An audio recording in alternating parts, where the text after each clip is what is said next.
keterlibatan dari saudari HL inilah yang dikejar oleh Kejaksaan Agung. Kemana aja uangnya ditransfer, siapa aja yang mentransfer, berapa jumlah yang ditransfer, sudah berapa lama ditransfer, kemudian kapan aja waktunya ditransfer. Lokus dan tempus itulah yang dikejar oleh para penyidik di Kejaksaan Agung. Banyak tokoh-tokoh publik atau public figure yang selama ini terdeteksi vulgar dan diasumsikan sangat kaya raya, terbukti terlibat dalam kasus-kasus besar ini. Dan kalau seandainya dikatakan akan didalilkan lagi, disangkakan sebagai bagian dari tindak pidana pencucian uang, nah ini kan harus dikaji apakah hasil dari transaksi ini dikelola oleh satu orang, dua orang, tiga orang, atau sekelompok orang, atau satu perusahaan, atau sebuah perusahaan money changer yang mendistribusikan hasil dari korupsinya ini. Dia ini nggak bisa bermain sendirian. Pasti ada aktor intelektual dadernya. Berarti ada nanti kubu sayap-sayapnya, ada pelaksananya, ada pengaturnya, ada yang nanti menjalankan di lapangan. Ini ada grup, ini ada kong kali kong. Ini ada kong kali kong secara bersama-sama masif, ya, terarah, ya. Nah, ini ada banyak orang. Nah, maka hasilnya ini akan dibagi-bagi banyak orang. Tetapi sebetulnya yang kita perlu perhatikan dengan kasus sebesar ini, katakanlah lingkaran kasusnya besar, ada poin kedua yang perlu kita perhatikan, bahwa kemudian mereka, Sandra Dewi dan suaminya, juga kemudian yang semua pihak yang terlibat di dalamnya, itu masih punya backup finansial, masih punya backup jaringan, dan jaringannya juga posisinya juga posisi masih berkuasa. Jadi sebuah logika yang wajar kalau misalnya Sandra Dewi masih cukup pede karena masih ada yang backup atau melindungi di belakangnya.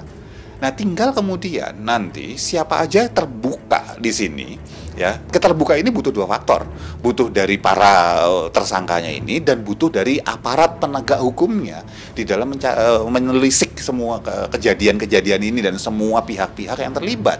Konteksnya apa? Konteksnya adalah selama pihak-pihak di belakang ini karena nggak mungkin gitu loh, nggak ada ceritanya pengusaha bisa melakukan tindakan seperti yang dilakukan oleh Harvey dan teman-temannya itu melakukan selama tahunan dan lama tanpa adanya campur tangan dari para pejabat-pejabat terkait.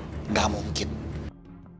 Mulai terkuak nama inisial artis yang diduga kuat menerima transfer dana dari Helena Lim terkait pencucian uang kasus korupsi timah 271 triliun.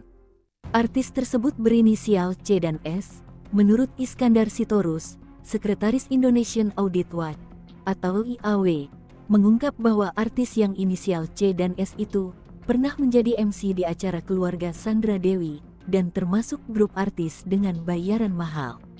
Siapakah artis tersebut? Bisa C, kalau bisa dibilang besar atau tidak besar itu relatif ya. Lalu ada, kalau kita pikir yang kami sendiri akan terkejut, ada sepertinya yang besar di sini yang pernah dibayar oleh RBS dan atau minimal oleh MUIS dalam momen kegiatan yang besar saat itu. Bukan hanya orang, bukan hanya personal ya, mungkin ada grup tertentu. Nah, kawan-kawan bisa tracking lah nanti itu. Tapi yang masuk ke kita informasinya sedemikian rupa bahwa itu adalah grup yang dibayar mahal. Mereka adalah selebriti mahal. C itu dan S serta SD ya. Nah, itu kecenderungan di arah situ. Semoga itu bisa dibuktikan dan kami yakin Kejaksaan Agung tidak rentan untuk berhenti. Publik pun dibuat penasaran dengan sosok artis yang berinisial C dan S tersebut yang diduga ikut dalam pusaran kasus korupsi timah. Iskandar mengungkap, sekitar 10% dari uang korupsi timah 271 triliun, yaitu sekitar 30 triliun uang korupsi timah yang beredar kepada beberapa oknum selama 8 tahun ini. Iskandar meyakini bahwa pesohor dan atau seleb-seleb itu yang mengendorse kegiatan dari Helena Lim, Harvey Moise dan lain-lain itu akan segera dipanggil oleh Kejaksaan Agung. Seperti diketahui, Kerugian yang telah dihitung 271 triliun rupiah baru kerugian akibat kerusakan lingkungan sebagai dampak aktivitas penambangan timah di Bangka Belitung. Kerugian tersebut belum termasuk kerugian keuangan negara yang masih dihitung oleh Kejagung dan BPK. Nanti kalau dikatakan kerusakan lingkungan, masyarakat yang terdampak pun nanti akan mengajukan kerusakan terhadap lingkungan mereka. Bisa bertambah-tambah lagi itu kerugian negara dan kerugian masyarakat. Mereka terdampak terhadap debunya, mereka terdampak karena kerusakan airnya, sumber airnya, kerusakan lingkungannya, banyak mereka tidak bisa melakukan aktivitas pertanian mungkin. Ini menurut saya ada hal yang janggal, tapi kami di NCW tidak berusaha merusak semangat dari teman-teman di Kejaksaan Agung untuk mengungkap ini menjadi lebih terang benderang. Kasus PT Timah ini menyedot perhatian yang luar biasa sebab angka yang dihitung dari kerugian akibat korupsi ini menimbulkan dampak kerusakan lingkungan yang luar biasa. Nah, jadi kalau menurut hemat kami bahwa saat ini pihak Kejaksaan Agung, dalam hal ini Pak Jaksa Agung, jangan mau diayun atau dilambai atau dibiaskan dengan informasi apapun selain bahwa ini beliau harus mengarah pada pelaku kejahatan korporasi. Jadi saran kami agar dikembalikan persoalan ini pada lebih difokuskan ke perusahaan setelah ada namanya Herlina Lim, ada namanya Muiz ini, ada nama RBS ini, dan mungkin yang lain-lainnya gitu. Rupanya, kerugian negara dalam kasus mega korupsi timah tak hanya 271 triliun saja. Diperkirakan kerugian negara bisa melebihi angka 271 triliun.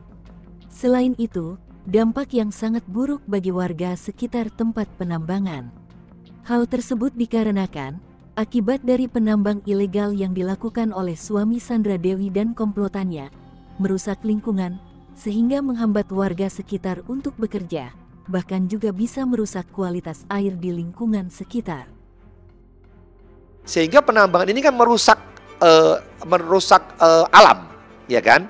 Nah, karena merusak alam inilah itu dihitung kerugiannya perusakan alam ini. Jadi dihitung kerugiannya. Oh, ini alamnya sudah rusak. Rusaknya sejauh mana? Bagaimana memulihkannya? Nah, itu dihitung secara, kalau menurut hemat saya, secara asumsi. Nah, setelah dihitung asumsi muncullah angka 271 triliun. Sepengetahuan saya, ya, itu adalah kerusakan yang terjadi. Nah, beda dengan hasil daripada penjualan pengerukan itu. Saya yakin ini beda. Apakah bisa lebih? Bisa. Apakah bisa kurang? Bisa juga. Ya, karena saya bukan kuasa hukumnya, saya tidak tahu. Nah, tapi yang jelas itu kan dikeruk, diambil. Nah, setelah itu diproses, dijual kan begitu ya. Nah, berapa yang didapatkan? Ini kurang lebih menurut hemat saya tidak, sampai hari ini belum ada yang tahu.